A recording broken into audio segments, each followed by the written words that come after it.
రామ జయ రామ జయ జయ రామ శ్రీరామ జయ రామ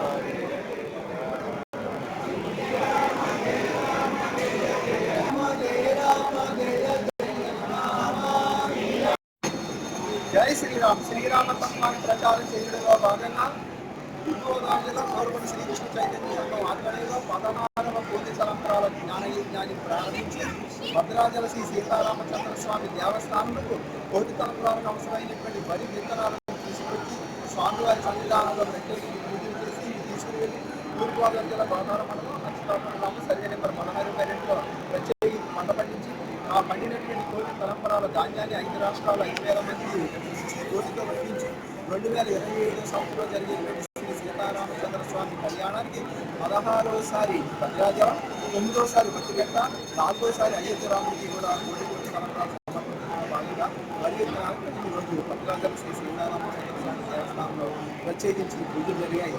రామనామం అనేటువంటి విత్తనాన్ని మనసులో దాచుకుంటే ప్రాణం అనేటువంటి పంట పండుతుందనేటువంటి భావంతో ఈరోజు మన భక్తులందరూ కూడా రామనామంతో భరించాలని కోరి ప్రార్థిస్తూ ఈ కార్యక్రమాన్ని చేపట్టారు. జై శ్రీరామ్.